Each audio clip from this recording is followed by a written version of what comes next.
better keep it when you say go. Go for it.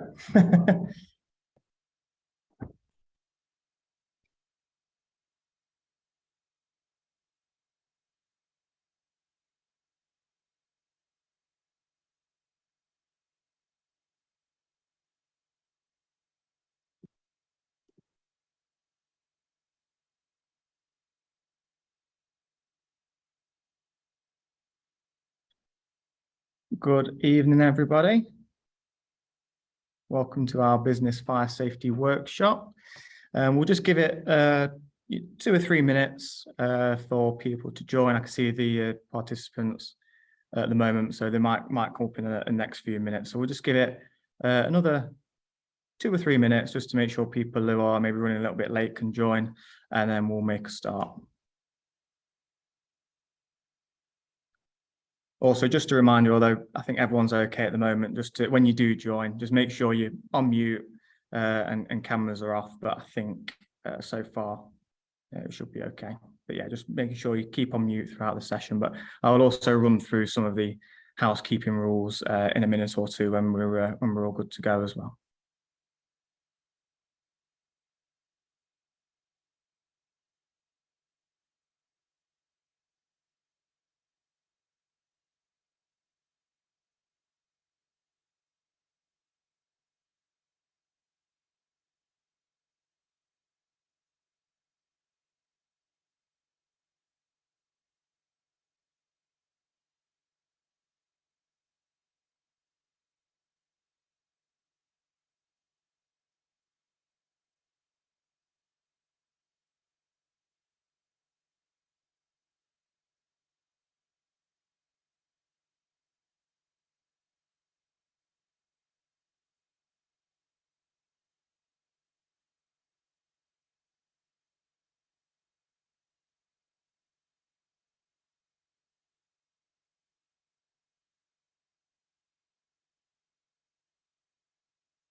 So just give it another minute or so because I can see people are still joining us. And just a reminder for those that have just joined us, just make sure your microphones are on mute as well. But I think so far I've had no issues.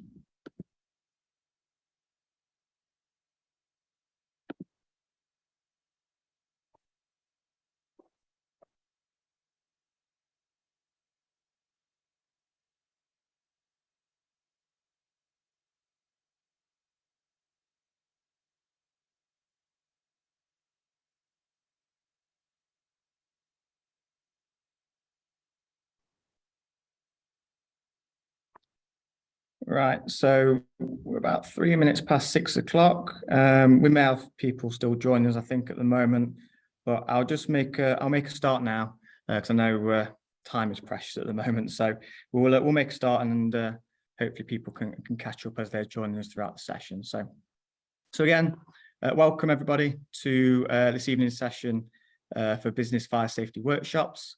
Hosted by ourselves in Nottinghamshire Fire and Rescue Service, and also with Derbyshire and Leicestershire Fire and Rescue Service. This is actually the first workshop we're carrying out as a tri-service or joint in partnership. So it'll be really interesting to get some of your feedback at the end of today's session, and there'll be details on how you can do that at the end. But we really appreciate that feedback since it's our first one. So we'll make a start then. So what we're going to be covering today is ourselves in Nottinghamshire. We'll be talking about fire risk assessments, including the 5-step method. We'll then look at the emergency action plans. So, what can be developed following the fire risk assessment, how you can make sure that action plan is working successfully through fire drills. We'll then pass over to our colleagues in Leicestershire, who will talk through testing and maintenance procedures and what you should be doing to be compliant in those areas. And then very finally, we'll pass over to our colleagues in Derbyshire, and they will talk through about what you should expect from a fire safety audit. Some of you may have already had a fire safety audit, or some of you may have got one booked in, but they'll go through a detailed explanation of what you should prepare and what to expect on the day.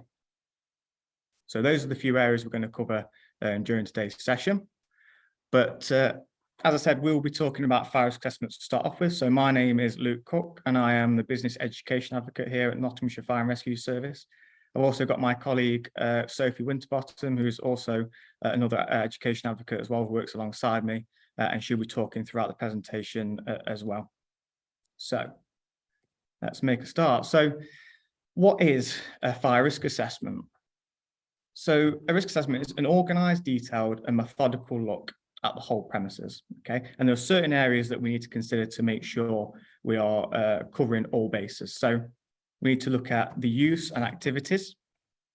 This could include, what happens inside the building, what type of work is carried out.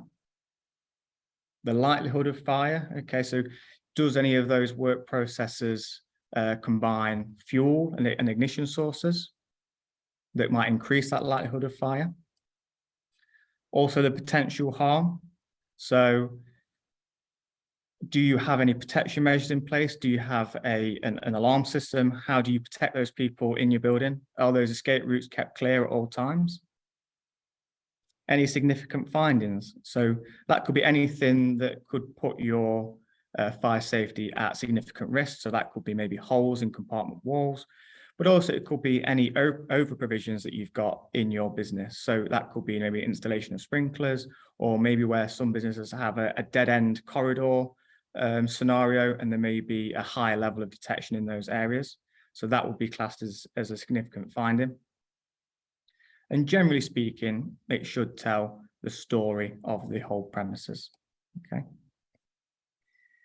It's also a working document. So Sophie will go into this into a little bit more detail later on, but generally speaking, this is a live document. Okay, so this is something that you should be reviewing regularly. But as I say, we'll go into more detail later in the slides. Also, just before we move on to this next slide, just wanted to make you aware, if you are wanting to ask any questions throughout the session, you can use the chat function at the top. So just remain on mute, but if you use a chat function at the top, that comes directly to us and we can answer them hopefully there and then. I can see we've got 25 participants, so we'll try and answer them as best as we can. But if you just pop any questions throughout the session into the chat function, and then we'll try and answer them. Also, it is being recorded as well. So after today's session, we'll have these recordings on our websites, onto YouTube, and also we'll send an email with a link to the recording as well. So if you're missing anything, or you've maybe taken some notes, but you maybe missed a point, you'll be able to catch back up in future.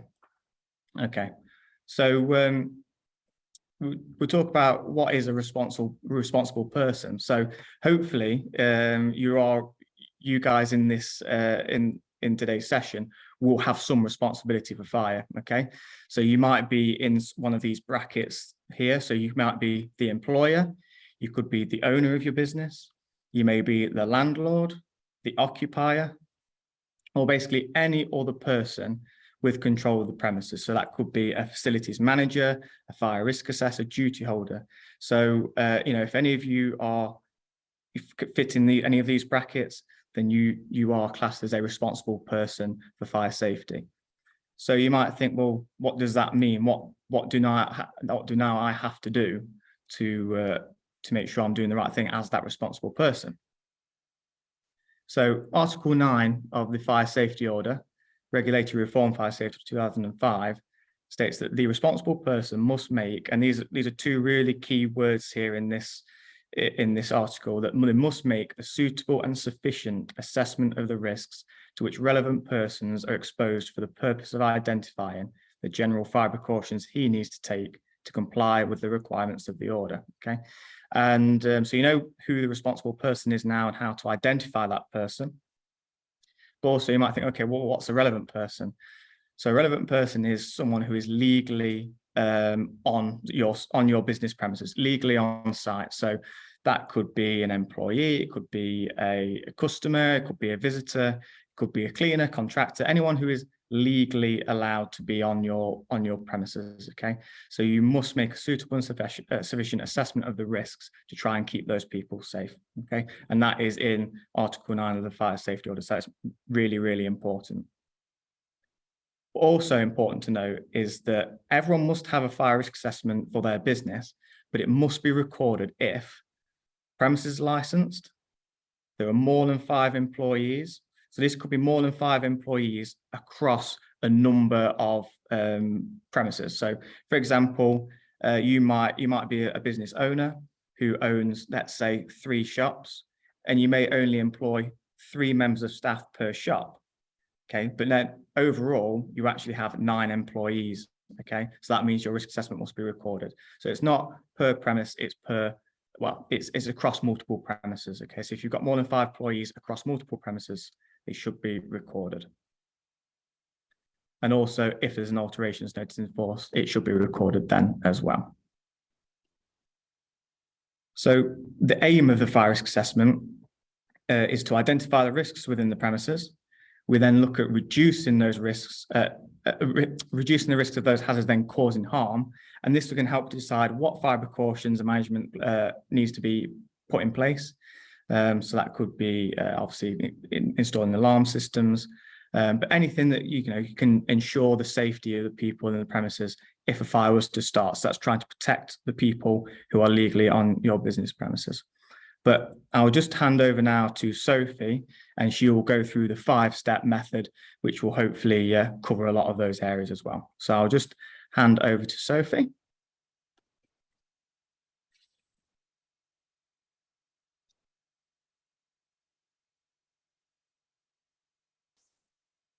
Hi everyone, thank you for joining us today. So we're just going to go through the 5-step method. This is the one that is probably the one that's most commonly found. Here at Notts, we actually have a template of this, so you can get that on our website, download it and use it however you see fit. And it's also found in the DCLG guidance documents as well, which is that's something that we'll go through in more detail a bit later on. So when it decides to move. Yeah, so again, it's the one that's most commonly found, and hopefully it's the easiest one to walk you through as well. So step 1 is all about identifying fire hazards. So obviously there's a fire triangle, which is made up of 3 components, which then can start a fire. So it's important to identify sources of oxygen, sources of ignition and heat, and sources of fuel. So some examples of these could be cardboard, paper, any waste in the business, but also faulty electrics and discarded cigarettes. So they're just a couple of examples of ignition and sources. And once you've got all of them 3 all together, then that is what causes a fire. Obviously, it's a bit difficult. You can't really remove the oxygen. So if you can't remove that, but definitely try your best to remove or reduce any ignition sources instead. So we're going to go through some common causes of fire. This will help you identify any risks in your premises. So one common cause of fire is faulty electrical appliances and systems. So this can be avoided through regular pack testing, not using any frayed or damaged equipment. If there is any damaged equipment, then get it replaced as soon as possible and don't continue to use it. And also don't overload any plug sockets as well. Waste and waste management is a big one. So this can be avoided through regular waste collections and not overloading any bins.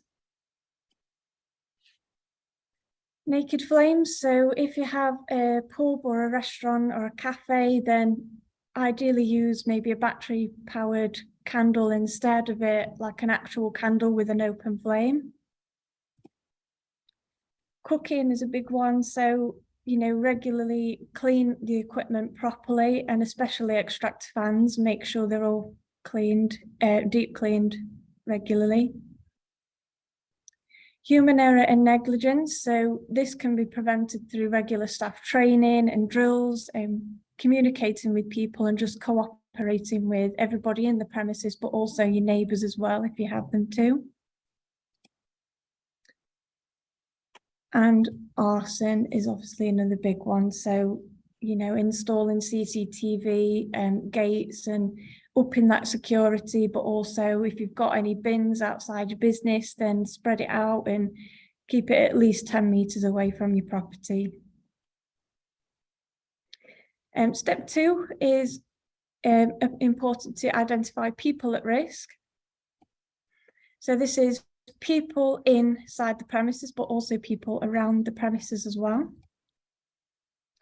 It's particularly important to note employees who work alone. So lone workers, are they going to be notified of the fire? Can they actually hear the alarm? And can they evacuate at the same time as everybody else? And people who are unfamiliar with the premises are also especially at risk, as they don't know the escape routes or the ways out as well as everybody else does.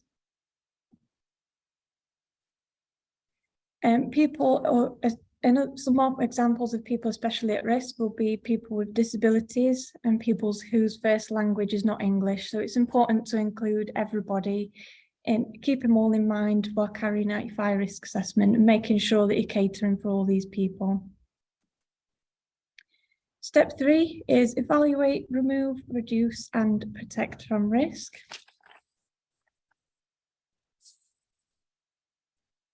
So you've got to evaluate the risk of a fire occurring and evaluate that risk to people from fire. It's important to remove or reduce the hazard. So obviously, if you can't remove it altogether, then try your best to reduce it as much as you can. And remove or reduce those risks to people. So you can do that through detection and warning systems. The sooner people are alerted to a fire, the quicker people will be able to get out.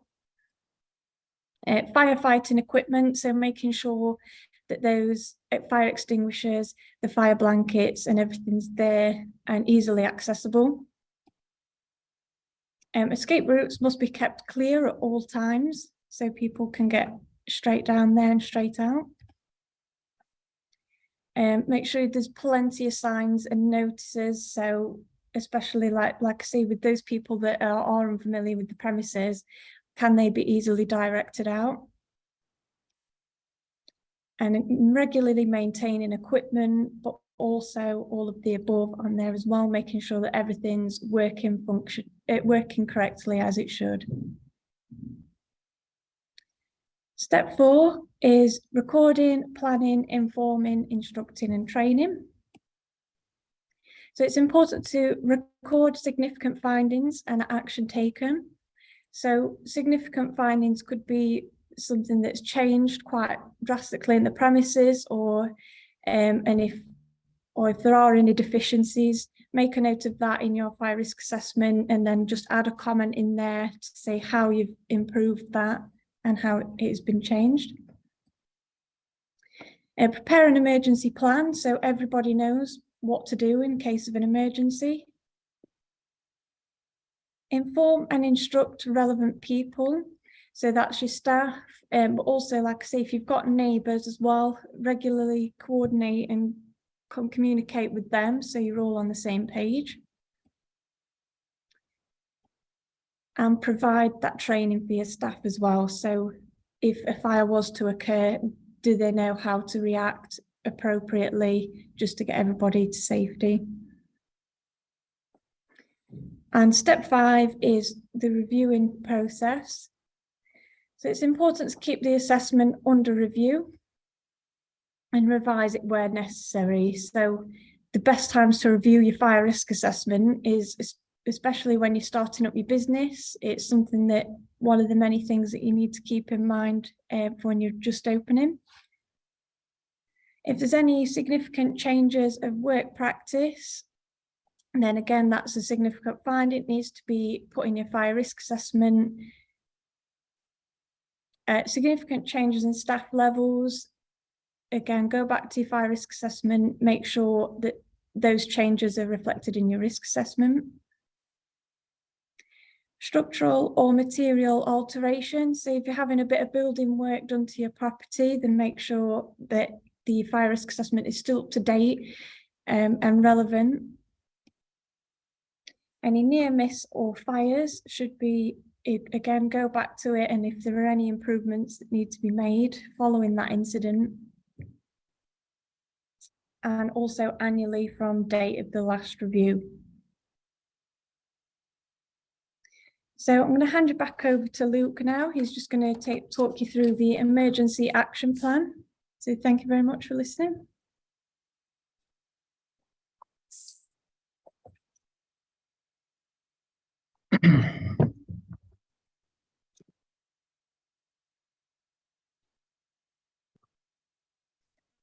Yeah, hi everyone again. So this is where it now starts to link in, your fire assessment starts to link in with any remedial actions going forward. So now you're happy with your fire risk assessment, we can now look at developing an emergency action plan. So what you might see, most often, you'll see these a lot in shops and when you're out and about, or obviously hopefully in your own business as well. Usually by final exits, by manual call points potentially as well. You'll see these fire action notices that you'll see on the screen just on the right hand side there. That's a general fire notice. So that's just a single page that contains the fire evacuation information.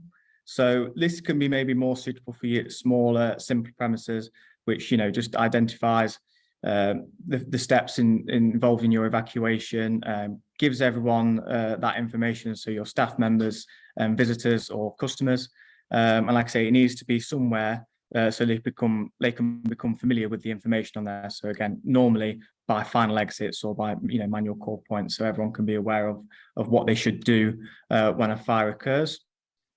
However, you may have a larger or more complex premises, and that's when we need to look at more detailed information. So that could be in the form of a staff fire notice. So we're looking at detailed information which considers the risks that are presented in the fire risk assessment. So again, you can see how that links. And this will provide precise and detailed instructions on how staff and employees should proceed if there is a fire in the building. So it might be that staff members have more of a responsibility to try and assist others in evacuating. So that's where, like I say, if there's a bit of more of a complex need, more detailed information is needed. And again, you'll often find these in staff rooms, or again, in areas where staff members can become familiar with the information on there, okay? But you might be thinking, okay, well, what information should I put into the emergency action plan? So firstly, we're looking at actions on discovering a fire. So how do you raise that alarm? Is it through pushing a manual call point, one of the red boxes by final exits? Is it a simple shout of fire? Okay, so how do we raise that alarm in your business? Because again, not all businesses are the same. Not all businesses need the same method of raising the alarm. Then also, what actions do you take on hearing the fire alarm? Okay, so this is when your fire risk assessment will help you to decide what type of evacuation strategy is needed. Again, not all businesses are the same. Some businesses may have a full evacuation where everyone is out. But again, more complex premises, such as maybe a care home where full evacuation isn't most necessary. It may be a bit more details needed for staff members to assist those in the evacuation strategy, okay?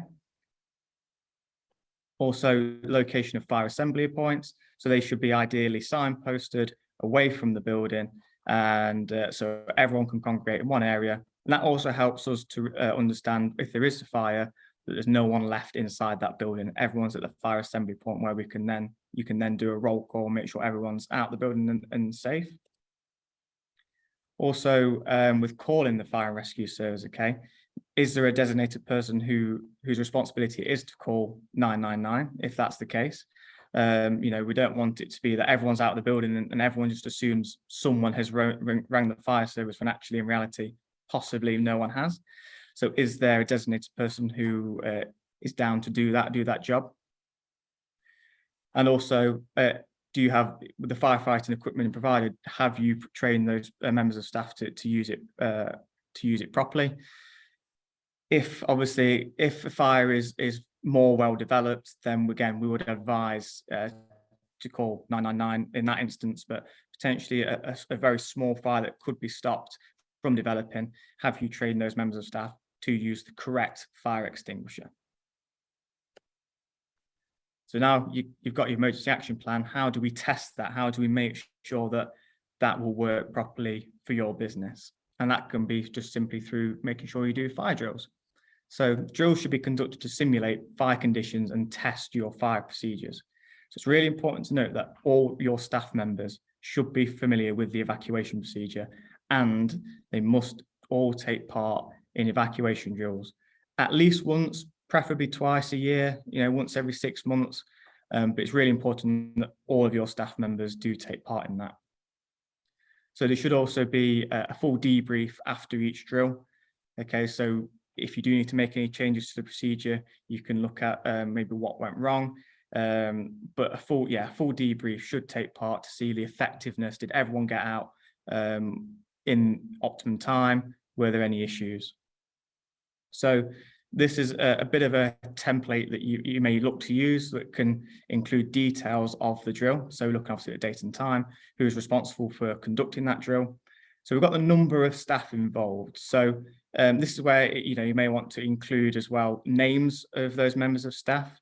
So for example, again, going back to making sure all staff members are involved. Say you have 10 members of staff, but for some reason it's only 9 that you seem to have around. Is it that same member of staff that's always missing out? Okay, so if you put the names down as well, that'll help you to decide, okay, what dates do we need to make sure we're doing these drills? Okay, so make sure everyone's involved. So then we need to look at what was the time taken to evacuate compared to the optimum time to evacuate. So maybe the optimum time could be around 2.5 minutes, and then sort of evaluate how long did it actually take. So you can also, obviously we can simulate what type of fire and where the fire has developed to then really simulate what a real fire might what happened in a real fire. So it could be that potentially the fire is in a certain room, such as the foyer. You may simulate that one of the routes is blocked, so you can see how staff members may react to those situations.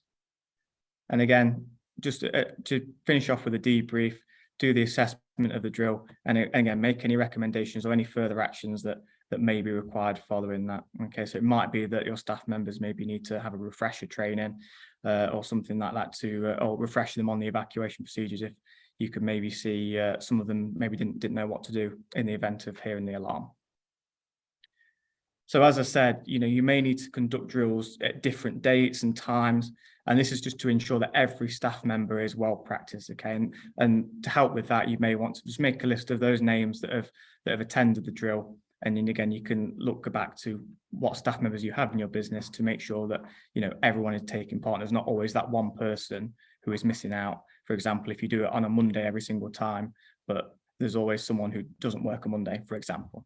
So just making sure, again, every single member of staff should should be involved in the drills. So also just some useful links here. You may want to get your phones out at this point and take some images of these links. Like I say, it is recorded as well, so we'll send it out and we'll put the links into an email. But if you're thinking actually maybe my business is a bit too complex for me to carry out my own fire risk assessment, there's some guidance from the National Fire Chiefs there, the way you can look to find a fire risk assessor, a competent fire risk assessor. Okay, so that's when you're looking at third-party accreditation and things like that. So there's a full guide there.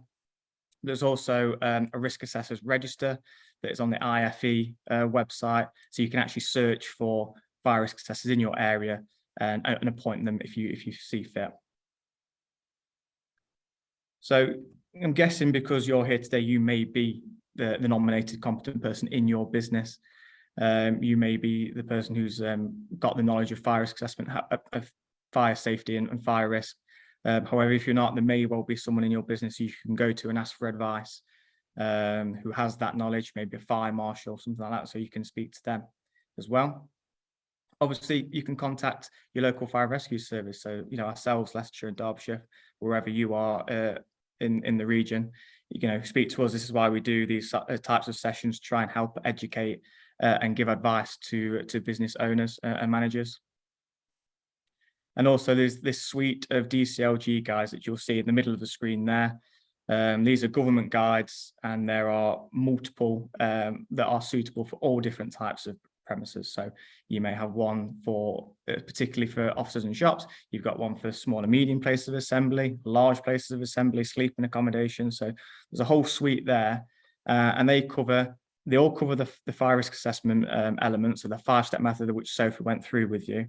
They all cover that, and then in the second part of the guide, there's a little bit more detailed and specific information regarding fire safety to that particular type of premises. Okay, so then that's when they might differ slightly. So that's when you need to make sure you're finding the one that's specific to your type of business. But there's also a short guide, which you can see again on the right-hand side of the screen, which was designed by the government. And this is just a real concise, small booklet that is goes through general fire safety. Again, goes through the risk assessment 5-step method. It's just keeping your general fire safety to keep your premises safe from fire. So I will now pass over to our colleagues in Leicestershire, and they'll go through testing and maintenance with you.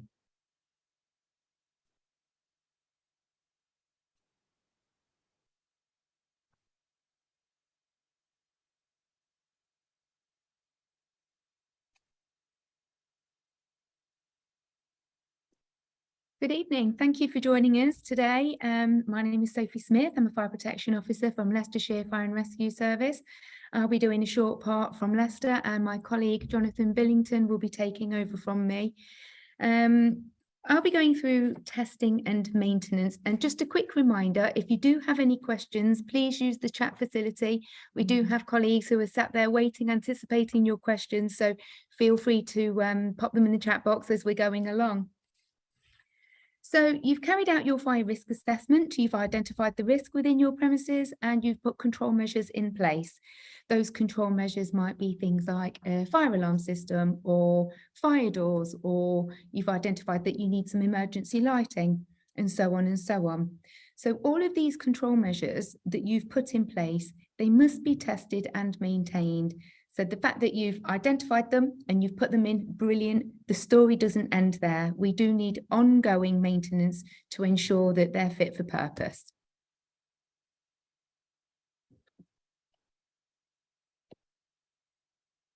So you must keep any equipment, devices or facilities, such as the alarms and extinguishers, in good working order. And we do this by a series of checks. So we do daily, weekly, monthly, and then annual maintenance. So your daily, weekly, and monthly servicing and checks can be done by yourself. These are simple visual checks, testing, and I'll go through those as I go along. But if you were to discover any defects, these must be put right straight away by a competent person. And when I say competent person, somebody who knows what they're qualified and competent in that area. So for a fire alarm, for example, you would have a competent fire engineer come out and repair that alarm system. There just talking there, the annual maintenance must be carried out by a competent person, a certified accredited service engineer. Okay, so the daily checks, the minute you walk into your building, first thing in the morning, you must ensure that people can escape in the event of fire. So the person who's left the previous night, they might have padlocked everywhere up and made it secure for the evening. When you get in the morning, you need to make sure that people can get out. So you're walking around, you're taking off those locks and those padlocks, and you're making sure that you can escape easily. Walk your escape route and ensure that they're clear from obstruction and rubbish. So the cleaners at the end of the night before, it might have been raining the night before, so they've left the rubbish by the back door because they didn't want to put it outside and get wet. Okay, so that must be moved, and that means for escape kept nice and clear. You're checking that all of the doors open freely and swing openly and close fully, and checking the fire alarm panel to ensure that it's active. So all of your businesses will be different. Some of you might have a small shop, some of you might have large hotels, the risk is different. So The measures that you need will vary from premises to premises, and it really does depend on the size, use and layout of your premises. So when I talk about emergency lighting and fire alarm panels, and you might think, I don't have those, please don't worry, it might not be relevant to you. But if you do have a fire alarm panel, what we're checking for is that the green light is on, it's showing nice and healthy. And if you can see amber lights or red lights, that's showing fault, that could mean that the alarm isn't working and you need to get your competent person out to put it right, make sure that it is working. Okay, so we're checking that all emergency lights are in good repair and working order. You can normally tell that they've got a power supply with a green light. That's a good indicator that they've got a power supply. And we're checking the signs and notices, making sure that they're visible and legible. So the weekly test is of the fire alarm system. So we can see here there's an image of a manual call point. And again, some of you may not have manual call points. You may only have manual call points. There are many different systems in place. But if you do have manual call points, you're checking each one in rotation. So you'll probably have one by your front door. You'll probably have one by your back door. You may have different floors, in various manual call points. There's no point in just checking the one by the front door every time. So our advice is get a little Sharpie pen, number them 1, 2, 3, 4, 5, and so on. On your first week, check manual call point 1. On your second week, check manual call point 2, and so on and so on. That ensures that all of your manual call points are being tested on a regular basis. If you check your manual call point and something doesn't go right, the alarm doesn't sound or something's not working, get in touch with the fire alarm engineer. It's really important to record all of your tests, okay? We recommend a fire safety logbook. We have a copy available for download on our website, and the other services do as well, Nottingham and Derby. So you can go onto your local fire service website, have a look for the fire safety logbook, print off a copy, and just keep a copy handy, record all of your weekly tests in there. When we come out to audit your premises, the fire safety logbook is one of the first things we'll ask to see, one of the first documentation. It's your evidence that you are maintaining your control measures. So the monthly tests are the extinguishers. Okay, so we're checking that they're still in their location. So if you have one by the back door, for example, or one in the kitchen, is it still there? Is it in good condition? Is there any visible damage? Has anybody put a coat on it or hidden it behind mops and buckets? Is it in a cupboard? So it should still be freely available. We're checking the pin and the pressure gauge. The pressure gauge should be showing in the green area.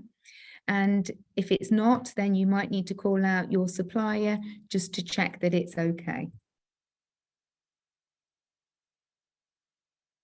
Another one of the monthly tests is the emergency lighting. And again, if you have a very small premises, you might not have emergency lighting. You might have torches. You can see from the image here that we have a test switch. So you need a fishtail key, pop in that and give it a flip. We call it a flip test every month. And you're checking that the lighting is activated and again, recorded in your fire safety logbook. If you don't have an emergency lighting system and you have torches, you're just checking that it's working, the batteries are okay. But again, this must be recorded in your fire safety logbook.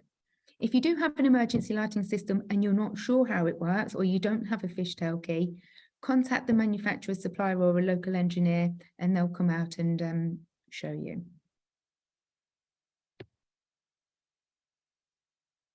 So one of the other checks that should be done on a monthly basis is your fire doors. So I'm going to take a break from talking, but you're still going to hear me because there's a video that we've produced at Leicestershire Fire and Rescue, and it covers the main points of checking fire doors.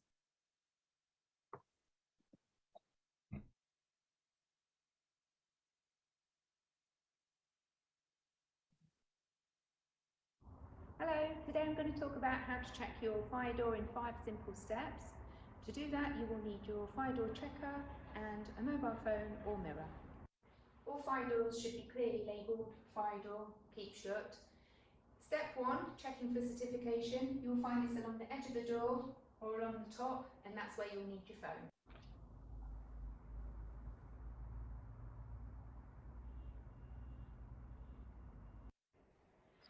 So step 2, we want to check that the door fits nicely in the frame. We don't want any gaps of more than 4mm all the way around and 10mm at the bottom. This is where you're going to need your 3mm door checker, and we're going to run it down the sides and along the top, and that was a good fit. Step 3, we want to check the intermittent strips and cold smoke seals. You'll find those here along the frame, or they could be positioned in the door. You want to check that they're in good condition, not painted over and not missing.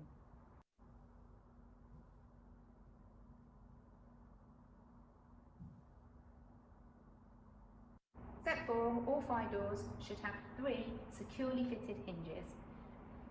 1, 2, 1 at the bottom. Step 5, this is the most important step of all, is to check that the fire door closes properly. We're checking the self-closing device. A door must never be wedged open like this door because it will allow fire and smoke to travel through it. To check the effectiveness of the self-closing device, we allow the door to close from an open position, checking that it sits nicely in the frame. These 5 simple steps should take no more than a couple of minutes per door. They should be carried out on a monthly basis. Please remember to log all maintenance checks in your fire logbook. Okay, so we have produced some fire door checkers here. If you scan on the QR code, you can watch that video again. These are available. You can contact any of the 3 services. If you pop us an email, the contact details are at the end of the presentation, and we'll be able to send you one of these. They're useful. They're just the right size to fit in. So very useful. Get one ordered. Okay.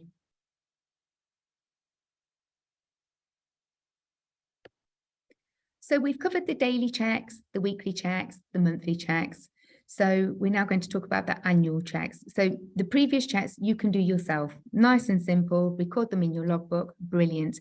But the annual tests and service maintenance must be carried out by the competent person. So the fire alarm engineer, the fire extinguisher provider, and so on and so on. We touched upon these guides earlier, the CLG guides. Our colleagues from Nottingham spoke about them earlier. All of our websites have these on, very useful documents. It covers everything that we've been talking about today. But in the back here, there is a page there that covers all of the checks that I've referenced. Okay. With regards to the extinguishers, we talk about annual maintenance. There are extinguishers available out there. They're called P50s. If you do a Google search, you'll be able to find them. They don't so much require as much maintenance, and they might be a cheaper option if you have a small business. Okay. When you get your certification from your annual servicing, keep it within your fire safety logbook.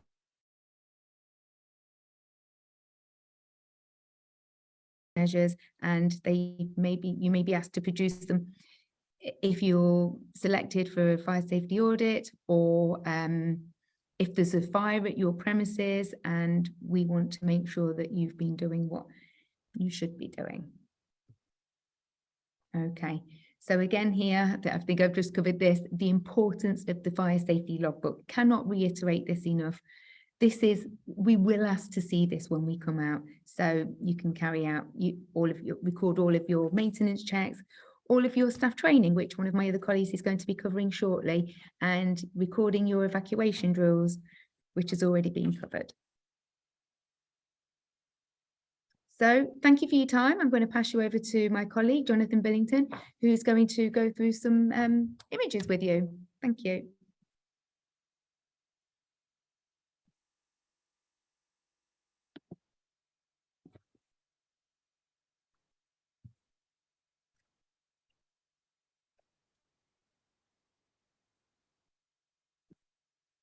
Right, there we go. Good evening, everyone. Thank you for joining us. As Sophie said, my name is Jonathan, and I'm also an inspecting officer. I've got a wicked sunshine right on me now, so hopefully you can still make me out. what I'm going to do is talk you through some of the images on the screen here, and just imagine that you're a fire safety inspecting officer, and we're going to do a little bit of a dummy walk through this premises, and we're just going to identify some of the deficiencies. And what I want you to consider is, are these the sort of images that I might see in my own business, in my own premises? And if they look a bit too familiar, then you might have a little bit of work to do. So if we start with a nice easy one then, so the top left image, now that's clearly a fire alarm panel, and Sophie mentioned it earlier. We can see there are lots of lights. Now, really, we just want the one green light, but you can probably see there's some orange lights there. Now, orange means that the alarm is in fault, and that probably means the alarm isn't working as it should. If your alarm is in fault, you will need an alarm engineer. That's probably not something that you can fix yourself. If you look really closely, you'll actually see two red lights. Now, red on a fire alarm usually means fire. So this panel is indicating that there is a fire in the building. I would suggest it's probably not on fire, and again, it's faulty. But if your alarm panel looks like this, you're going to need a fire alarm engineer to come out, and that'll be the same day. So that's sort of an emergency call. Okay, moving on then, let's look at the top right now. So some of you may recognize that cabling. That's fire alarm cabling, and it's been designed to resist a fire so that the alarm will continue to work. The problem we've got there is that somebody's spliced the cable. They've cut that cable, and that compromises the cable. They've also put some kind of junction box in and even failed to put the cover on. So that's not going to continue to work. A fire in that compartment would basically take the fire alarm out. And so again, if you see this around your business, your premises, then that needs to be fixed. Alarm engineer. Okay, then bottom left, this one's a bit more obvious, isn't it? So hopefully you can all pick out the pink cup there. That means that the detector's almost been disabled. I don't know if it's a heat or a smoke, but either way, it's not going to work. It will not detect a fire in that room. And then if you look just to the right, you can see what looks to be flood damage. I would suggest that's a ceiling, and there might have been a leak in the floor above, and basically part of the ceiling's dropped away. Now that's a big issue because it's affecting the compartmentation of that room, and a fire in that room obviously produces smoke, and that smoke will find a way into the rest of the building. It will start to spread, and that's really bad news. I might mention compartmentation again later, but really what we want is a fire contained in the room of origin, and damage to that ceiling means it will potentially spread. Okay, another easy one, at the bottom right there, again, that's a detector, and it's obviously taken a bit of a bash. I don't know if it's working, you won't know if it's working. That needs an alarm engineer to come out. And it happens, accidents do happen. They often get hit with ladders or cages. But if you start to see this when you're doing your daily walkarounds, then you're going to need to call an alarm engineer. Okay, hopefully everyone's happy with those. Those were nice and easy. Moving on, hopefully.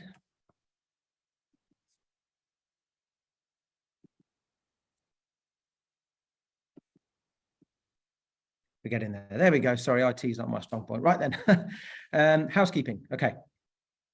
The image on the left. Now, it's very obvious the problem there. We've got a large buildup of combustible waste.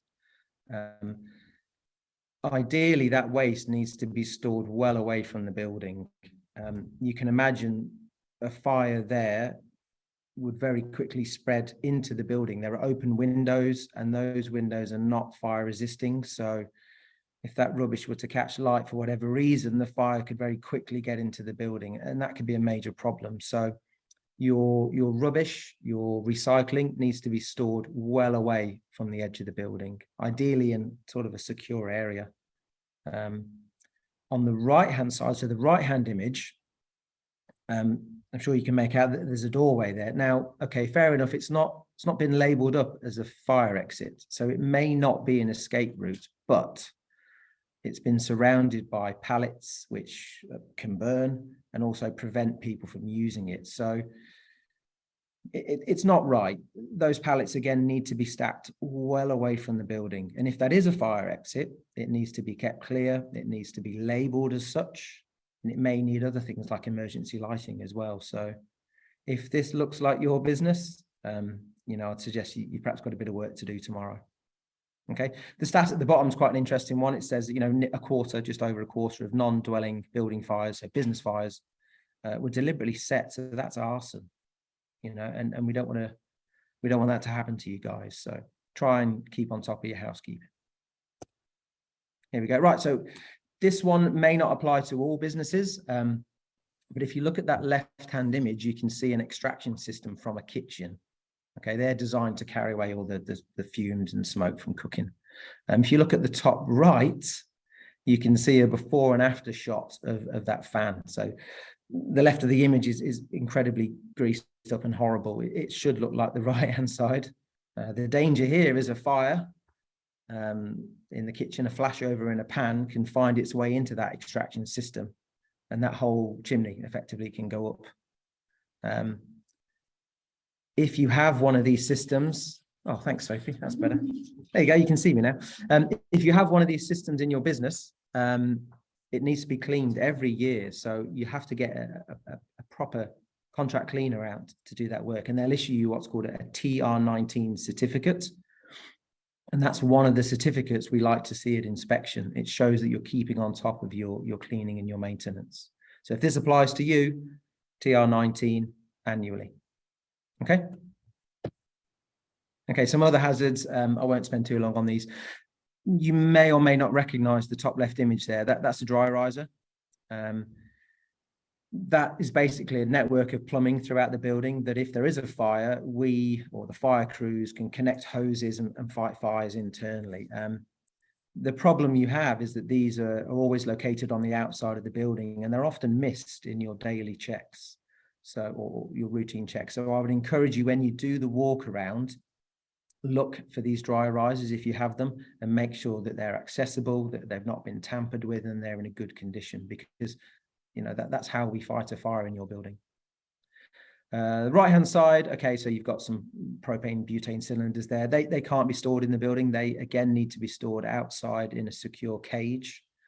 So you find these often in shisha cafes, places like that, or patio heaters. Again, the cylinders need to be kept secure away from the building. The bottom one's really obvious. We've all talked about that, the danger of overloading plug sockets. So don't daisy chain extension leads, don't overload your plug sockets, because that's how many fires start, particularly in businesses. Okay. Again, it's not letting me click. Hey, there we go. Right then. Internal means of escape. So if we look at the image on the left, hopefully you can see that that's a stairway, and it's an escape route. You can see on the door, hopefully you can see on the door, almost like a security lock that needs a combination. That's not really acceptable. It's fine if you know the combination, but if you're a member of the public and you need to use that escape, potentially you could be trapped. So fire exits really need to have simple fastenings on them. Another factor to consider is the amount of fuel loading in that escape route.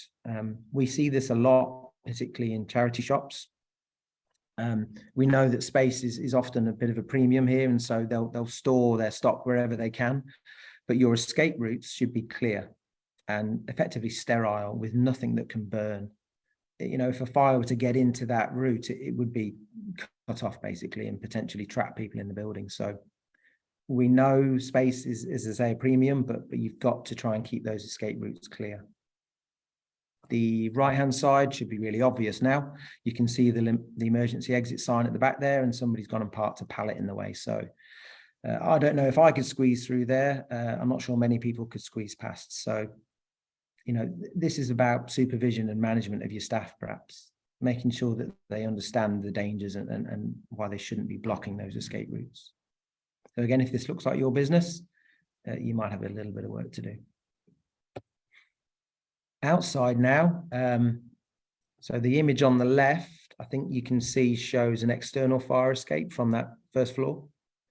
And that buildup of rubbish at the bottom would prevent somebody, getting through, or might slow them down, might cause a problem. So that rubbish really shouldn't be stored around under the stairs. Also consider that it's flammable material. And so an employee might be out having a cigarette, carelessly dispose of the end, and that could start a fire. So that fire could cut that off as an escape route, and it could also then find its way into the building.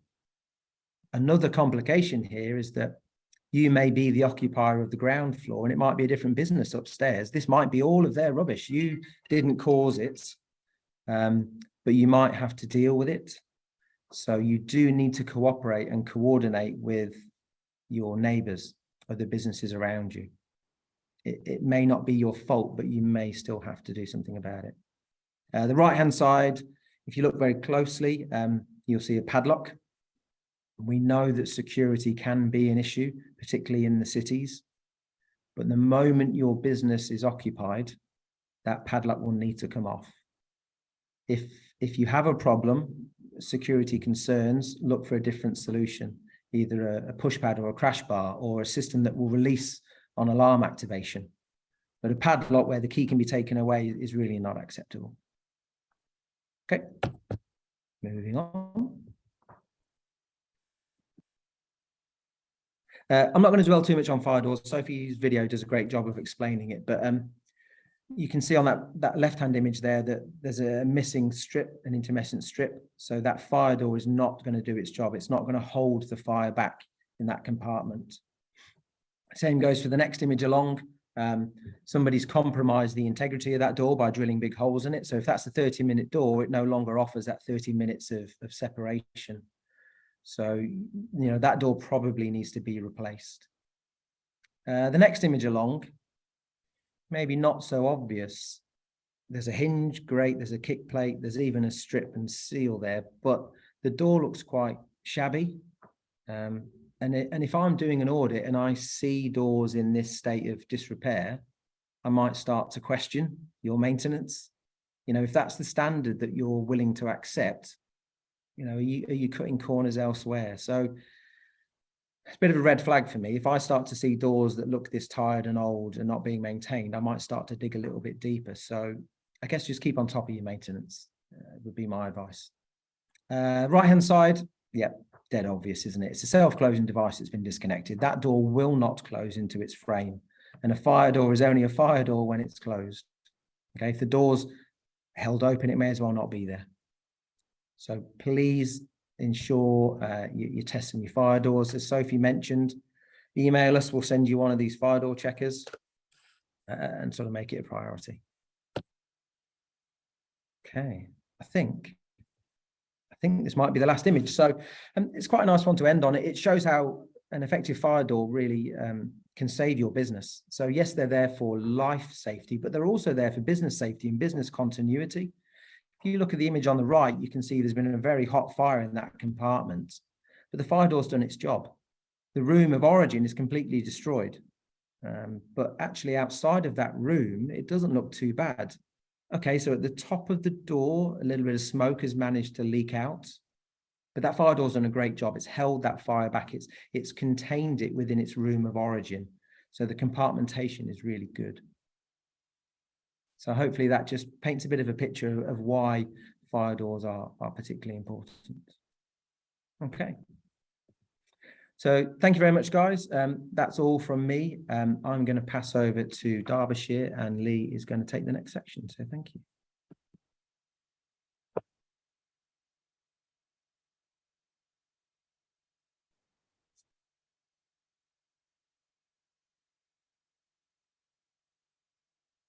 Good evening, everyone. My name is Lee Smith. I'm Fire Inspector for Derbyshire Fire and Rescue, and I'm going to briefly talk you through the audit process. So things you can expect when we turn up to audit, and also what happens before, how we book, and what's going to happen afterwards when you get the results.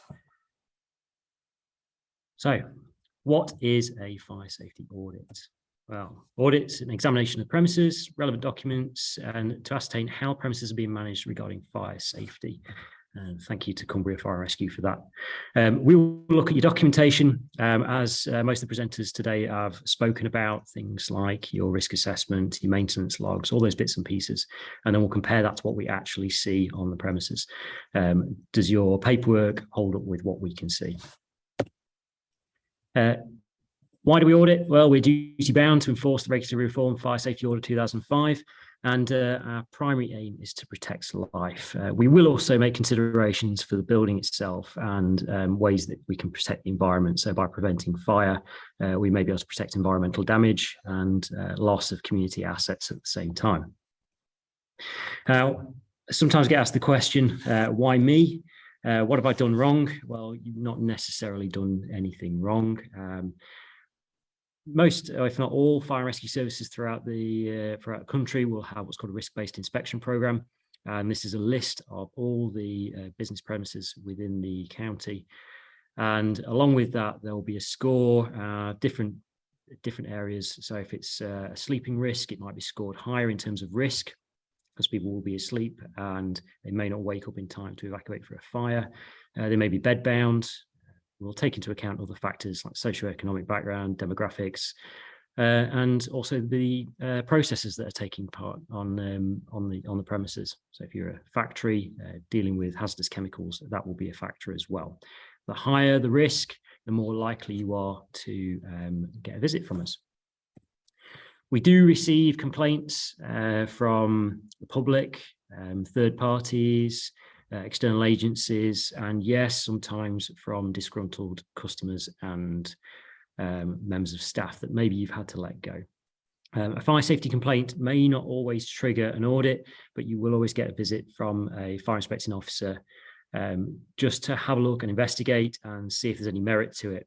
If there is any merit to it, they more likely will then trigger that audit, and we'll proceed from there. Post-fire, if you are unfortunate to have a fire on your premises, then that will trigger an audit as well.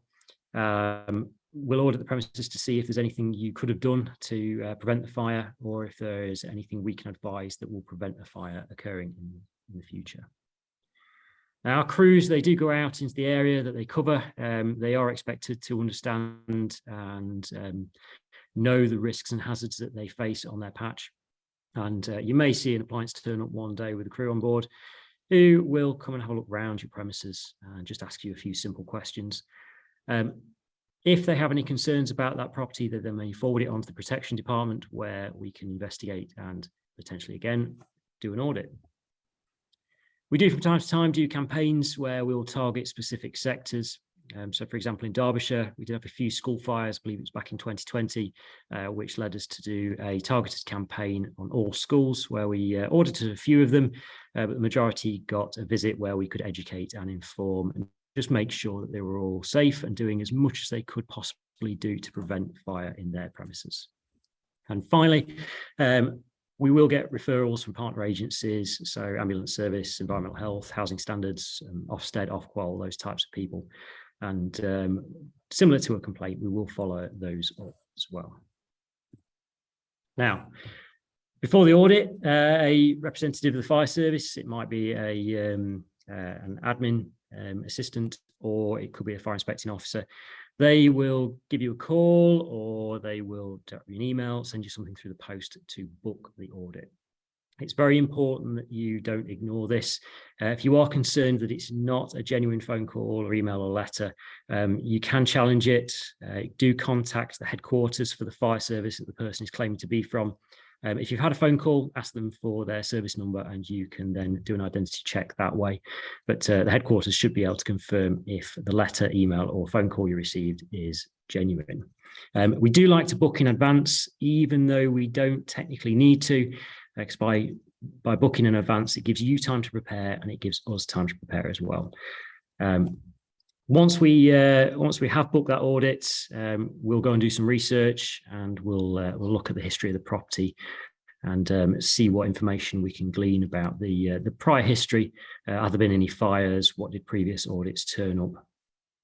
As it states there, the aim is just to get a picture of the current state of fire safety provision. We know it's historic. We're not trying to prejudge. We're just trying to get a feel of what was there in the past so we can then benchmark and see if it's improved or got worse. That time between the booking of the audit and us actually turning up is a good time for you also to get all your bits and pieces in order. The letters and the emails, the phone calls we make, you can always ask us what we're going to look in more detail. I'm going to go through that in a second, but do ask those questions because that time is important. You've got that chance to then get everything in order. So when we turn up, it's all ready to go and you can impress us with your fire safety knowledge and make us feel confident that you've got all your fire safety boxes ticked. So the big day, fire inspector will arrive and introduce themselves and hopefully explain the process of the audit. Now, when I turn up to an audit, I'll always ask the responsible person or the person meeting me if they've been through an audit before. And similar to what I'm going to do now, I'll explain the process, the things we're going to look at, why we're going to look at them, and what will happen afterwards. Occasionally, there will be 2 inspectors turn up, not just one. Don't panic. Sometimes we're there in 2s just because one person is being mentored. It doesn't mean that you're in any trouble or that we're expecting to find anything particularly nasty. To start with, you'll be asked some really simple general questions about the premises and the business. Things like opening hours, occupancy numbers, and have you got any dangerous substances, employees under the age of 18? They're really simple things like that. Once we've got those bits of information, we can then move on to the real nitty-gritty of the audit, where we're looking at your fire risk assessment. Now, this is one of the first things we'll look at.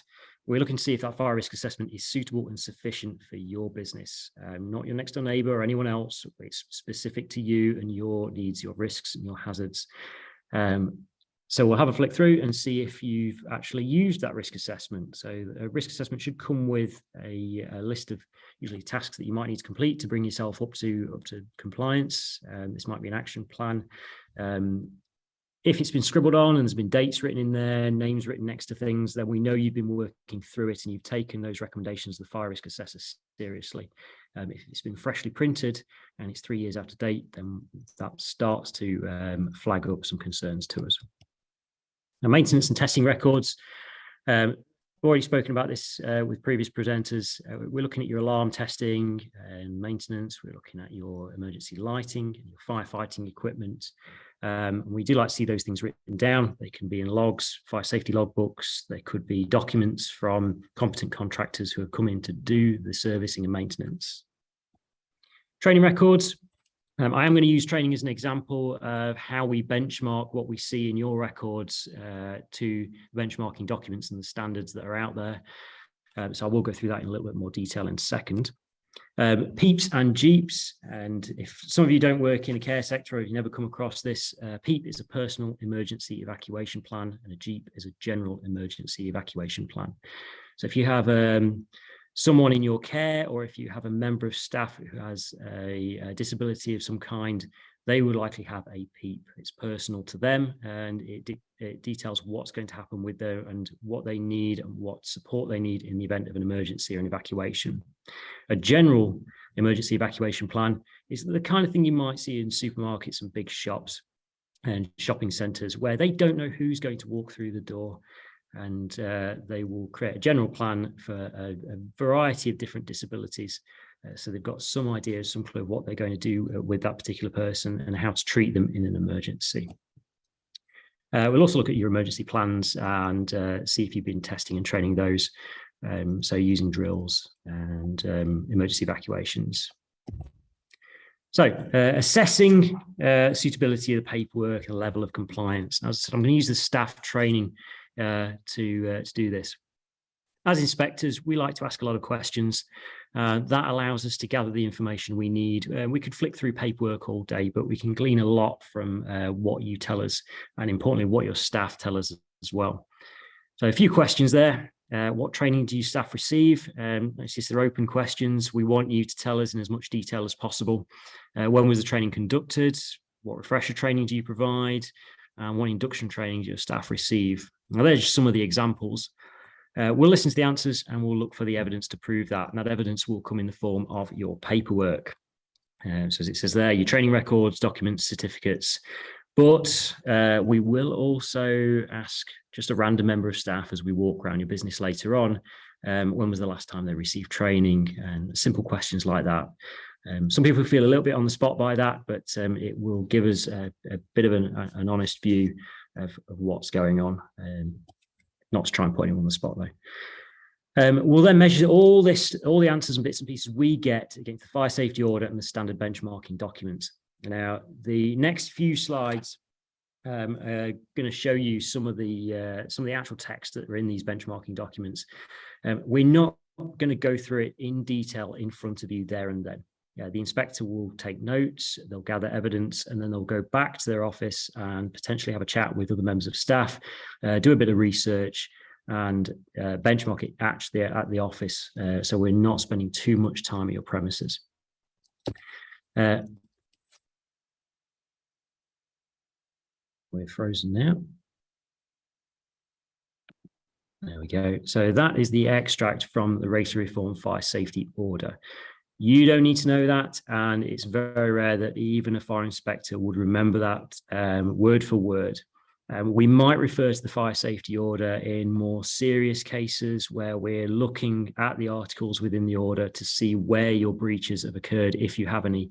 But that tends to be more when we're looking at very, very serious breaches of the fire safety order, where people might have been injured or there might have been a death, and we're looking to prosecute in some way. More commonly, we'll reach for these guides. You've seen these already, so we'll flick this up at the screen previously. These guides are free, and that's the important word, free. You can download them from the government website. A good old Google search for the fire risk assessment guides by the HM government will usually bring up the list of things on the Gov UK website. We'll pick the guide which is relevant to your business or your industry. So as you can see there on the right-hand side, there is a list of different ones. So you've got factories and warehouses, sleeping accommodation, residential care, small, medium places of assembly, and so on. They are all very similar in their layout and their contents, and a very small percentage of each book will be dedicated to the little nuances of each in particular sector. So once we've been and visited, we might have a look at this. So I'm going to show you what is actually mentioned in these guides regarding staff training. First, put a little video for you. Hopefully this plays. This video will illustrate the importance of having staff training.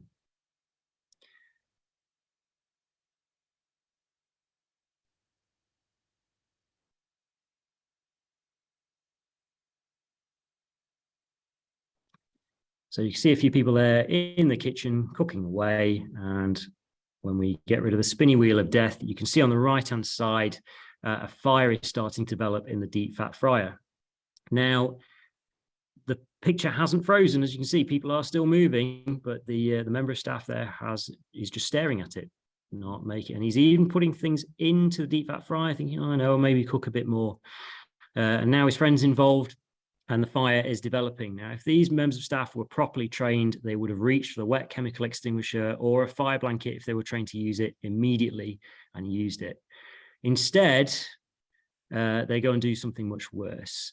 So the untrained member of staff goes to get some water, because that's obviously what you would use to put fire out, as long as it's not a fat fire. And in a minute, he comes back, and he's just turned what could be a very controllable fire into what is now, well, we can't tell because the CCTV has been compromised. The room is now full of smoke, and potentially that person is injured in some way because those flames did get quite close to them. So that video quite simply illustrates how important staff training can be. Now, the guides, these start off by giving a more down-to-earth and simple interpretation of what the fire safety order says. So you must provide adequate fire safety training for your staff, and the type of training should be based on particular features of your premises. It should take into account the finding of your risk assessment, explaining your emergency procedures, take account of work activities, take place during normal working hours and be repeated periodically where appropriate. And that's quite important to state that when you've got multiple shifts working throughout the day. There's no point running your training at 9 o'clock in the morning when you've got 2 shifts who are missing out. Must be easily understandable by all staff and be tested by fire drills. And we'd expect to see paperwork that would actually support all of those points. Now, not all training is made equal, and what is suitable and sufficient for one business might not be suitable and sufficient for another. So what you are required to provide in terms of staff training will quite a lot of the time be mentioned and talked about in your fire risk assessment, which is why it's important to get that qualified and competent person to undertake the risk assessment for you if you don't feel confident. So in small premises, it doesn't need to be complicated. It can, as it says there, just be no more than new staff being shown around, shown the fire exits and given a basic talk on fire safety. In larger premises, it might be a little bit more in depth.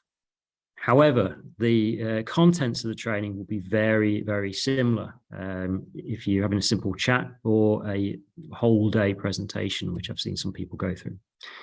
So staff should know what to do when they discover a fire, how to raise the alarm and what happens then, what to do when hearing the fire alarm, procedures for alerting members of the public and visitors, and where appropriate, directing them to exits, arrangement for calling the fire service. You'd be surprised how many times the fire alarm goes off and people evacuate and no one has called because they think it's someone else's job. And the evacuation procedure for everyone in your office or shop to reach the assembly point safely. The list goes on. As I said, this is a direct lift from the Officers and Shops Guide, so you can go and read this. So I'm not going to go through every single point, but you will notice they are quite simple things. You know, the location and the use of firefighting equipment, escape routes, especially ones they don't usually use because human behaviour usually dictates that we'll go for the door we came in through.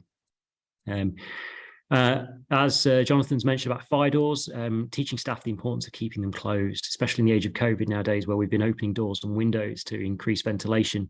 Explain to staff why it's important to keep those closed is very, very important, because it may be the difference between a fire in a room or a building on fire. Some premises do have complex machinery and they may need isolating, and staff will need to understand how to do that. Again, use of not using lifts, and how to store flammable liquids, and generally how to prevent fire in the first place. It's good housekeeping. The amount of times we give advice on housekeeping, that tends to be the majority of the time when we go through places. Good housekeeping can prevent a lot of hassle. In bigger businesses where you've got a lot of staff, a lot of small teams, you might start to look at having fire marshals. These are people who, they might be heads of department or people who have got some responsibility within the business, and they will be given extra training and they'll understand a little bit more about what to do in the event of a fire. They may have some duties to perform, such as searching, helping people leave, so actually implementing the peeps and jeeps that I mentioned earlier. They may use firefighting equipment. They might be the person who's given the task of liaising with the fire rescue service when they arrive, because when they arrive, they will be looking for someone in charge. They will be looking for information from that person, and fire marshal training should give them an idea of what information is going to be needed by those people. Usually it's things like where are shutoffs for electric and gas? Are there any people in the building? That's usually one of the most important questions. Is everyone out and are they safe? Fire marshals might also shut down dangerous equipment and just generally manage the situation and getting people away from the building so that fire rescue services can do their job. So training for the role, it can be quite in depth. Usually fire marshal training is about a day, and they will start to dig into the fire strategy for the premises, understand the fire risk assessment a bit more, have a bit of input into human behaviour. So example, people going for the wrong doors, or like we saw in the video, the person freezing when they saw the fire because they just completely either forgotten their training or never received any in the first place. How to encourage people to use the appropriate escape routes. Moving down, one of the things that is sometimes overlooked is the use and an understanding of any fixed firefighting equipment, as it details their sprinklers or gas flooding systems. So some properties now, a lot of new builds are coming with sprinkler systems built in. And if you have a business which has got a server room or a lot of electronics and computer equipment, there may be a gas flooding system on site. It's important that staff, fire marshals understand the system because it's one of the bits of information they're going to have to pass over to the attending crews. So that is what the DCLG guide, which is this thing, tells you about your training. And you can go and read that, and you can ask your fire risk assessor and training providers what might be suitable and sufficient for your business. So continue with the big day then, the audit. Once we've looked at your paperwork and we've done all that benchmarking, we've looked at what you've got and what might be in our heads in relation to what we know from those guides. We will then do a bit of a walk around the building, and some of the pictures you've seen that Jonathan put up earlier, those are the kind of things we're looking for. We usually see your fire panel when we walk through the front door, so we'll know if there's any errors, faults or issues with that. We're looking for holes in walls and doors not fitting properly, all those little bits and pieces that might not quite line up with your paperwork, or they are the to-do list that's on your fire risk assessment still. And once we're satisfied, we've seen everything we need to see, and we've got a good view of how the fire safety is being run within the premises. We'll try and give you a brief outline of what we've seen. Throughout the audit, I like to see a responsible person with a notepad and pen, because I'll try and give feedback as I go. But at the end of the audit, we'll talk through the bits that have been found and likely some of the things that are going to come up or some recommendations that might be given to you to improve your fire safety. So if you've got a notepad and pen and you're jotting it down as we go, it's less for you to remember at the end. And it also shows to me that you are taking the whole process seriously. Now, once we've done all that and we've gone away, we'll go back to our office and we'll input all that data into the computer systems that we've got, and it will generate a score, which will then dictate what letter you receive. So these can be anything from a nice, simple, you've done a good job, everything's a good standard, and we are relatively happy, through to what can be known as a notification of deficiencies, and that's quite self-explanatory. We will give you a letter which tells you where we think you are deficient in terms of complying with the fire safety order, and what we think you should do, or what your options are to move forward to improve that and to allow you to comply.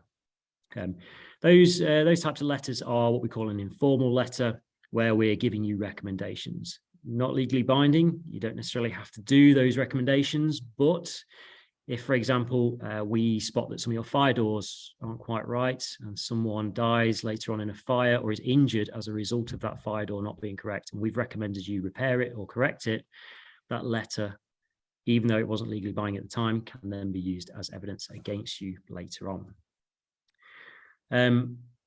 We'll never, ever try and push the gold standard onto you. Anything that an inspector recommends is always the minimum standard required to meet the requirements of the fire safety order. And we'll always base the recommendations we give on guidance, standard codes of practice, British standards. And in the letter you receive, you may even see those standards quoted, so you can actually check up on that and confirm that. In more serious cases where we see lots and lots of failures to comply with the fire safety order, there are options to send what are known as formal notices. So you've got prohibition, alteration and enforcement notice. If, for example, we see lots and lots of things, and similar to the letter which gives you recommendations of how to improve your fire safety, for example, the enforcement notice would make that a legal requirement. You would have to do that. We would give you a time scale to do it. We would come back and check you've done it. And if you hadn't done it, we would then look to take the matter further legally. Hopefully it never comes to that, and you never quite get to that stage. So that's the end for me. Thank you very much for attending this evening. I hope you've got something out of the session. There's some links there. If you'd like to take a photo of that slide, there are some links and some resources, and there are also our contact details for each of the services. You can drop us an email and ask us any questions if you haven't asked them already in the chat. What I would really appreciate is if you could scan that QR code and just fill in the feedback form. That would be greatly appreciated. Be honest, because we do take that feedback on board, and it will influence the sessions that we run in the future. So that's enough from me. I will be leaving this slide on for the duration until the last person leaves. So if you want to ask any questions, this session will still remain open until all those questions have been answered. Thank you very much.